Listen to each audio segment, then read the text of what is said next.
Hello friends, આજે બનાવું છું કઢાઈવાળી દાલ બાટી। તો બાટી તો મેં બનાવી દીધી છે। હવે જોઈએ, ચેક કરીએ કે કઢાઈમાં કેવી બની છે। તો તમને ઢાંકણ ખોલીને બતાવું છું કે કેવી બની છે। તો ફ્રેન્ડ્સ, તમે જોઈ શકો છો કે મેં કઢાઈમાં દાલ બાટી બનાવી છે સોરી। તો આવી રીતે શેકાઈ ગઈ છે। હજુ થોડીક વાર શેકાવા દઈશું અને હવે દાલ બનાવીને તમને બતાવું કે દાલ બાટી કેવી બની છે। તો ફ્રેન્ડ્સ, દાળ બફાઈને તૈયાર છે। એના માટે ડુંગળી અને ટામેટું ક્રશ કરી લીધું છે અને આ સૂકા લાલ મરચાં છે। તેલ મૂકી દીધું છે, એમાં સૂકા લાલ મરચાં નાખી દઈશું। સૂકા લાલ મરચાં નાખી દીધા છે। હવે એની અંદર આપણે જીરું નાખીશું।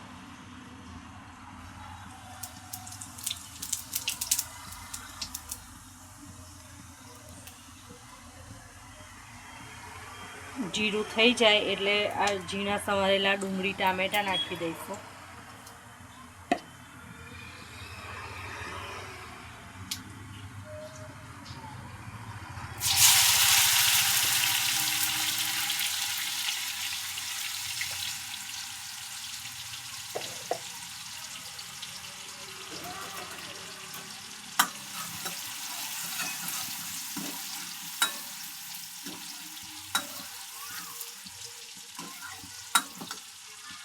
એની સાથે આપણે નાખીશું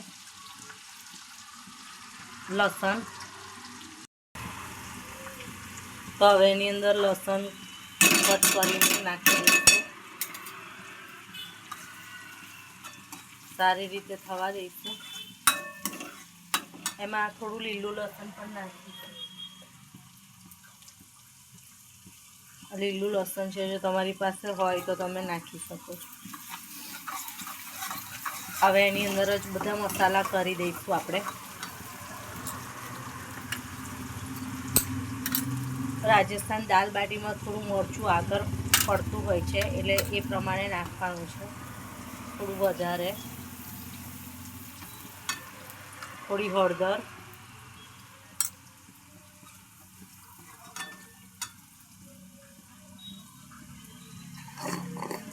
ધાણા જીરું પાવડર,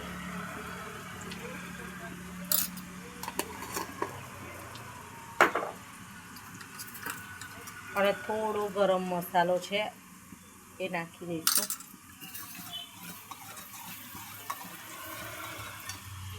થોડી વાર થવા દઈશું।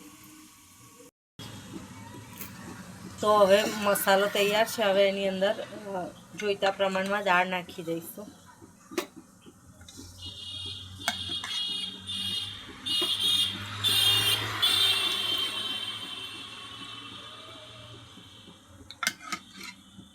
દાળ એકદમ ટેસ્ટી બનાવવાની છે, જેથી બાટી જોડે એકદમ સરસ ખાઈ શકાય।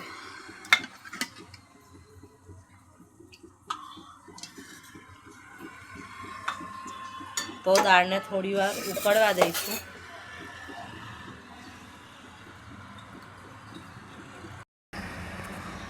તો બાટીને પણ ચેક કરી લઈશું। કઢાઈમાં આવી રીતે બાટી તૈયાર છે। જો તમારે આવી રીતે ખાવી હોય તો આવી રીતે ખાઈ શકો છો, અને આને તળીને ખાવી હોય તો તળીને પણ ખાઈ શકો છો। આમાં હું થોડું હજુ તેલ એડ કરીશ, જેથી તળીએ ને તો થોડી ક્રિસ્પી થઈ જાય છે, અને આવી રીતે શેકીએ તો આવી કડક રહે છે। તો થોડું અંદર ઘી નાખી દઈશું આવી રીતે, અને થોડું થવા દઈશું। હજુ થોડી ક્રિસ્પી કરવાની છે, એટલે થોડું ઘી આમાં હશે તો સારું લાગશે। તો હજુ બાટીને થોડી વાર થવા દઈશું। કઢાઈમાં થોડી વાર લાગે છે બનતા, લગભગ અડધો કલાક જેવું થઈ ગયું છે બાટીને બનતા। હજુ થોડી વાર એને શેકાવા દઈશું।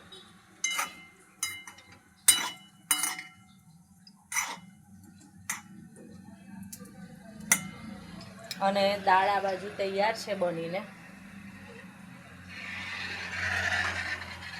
ત્યાં સુધી બીજી તૈયારી કરી દઉં।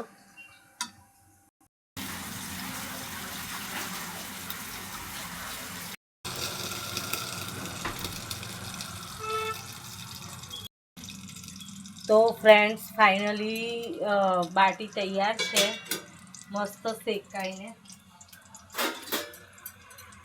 જોઈ શકો છો તમે. આવી સરસ એકદમ ક્રિસ્પી થવી જોઈએ. લગભગ 20 થી 25 મિનિટ જેવું થયું છે આ શેકાતા. તો હવે એને એક વાડકીમાં લઈ લઈશું.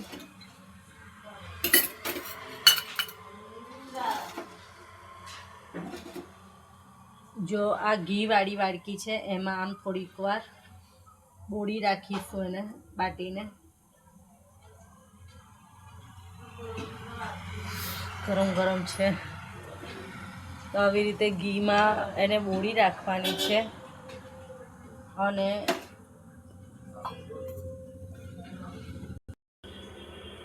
તો ફ્રેન્ડ્સ તૈયાર છે દાલ બાટી. સરસ મજાની દાળ બાટી અને જોડે ઢેબરા, અથાણું અને આ લસણ લીલું છે એને ઘીમાં શેકી નાખ્યું છે મીઠું અને હિંગ નાખીને. તો તૈયાર છે રાજસ્થાની દાલ બાટી, જો મેં કઢાઈમાં બાટી બનાવી છે. તો બનાવીને જરૂરથી ટ્રાય કરજો. સારી લાગે તો શેર, લાઈક, ફોલો કરજો. જય માતાજી.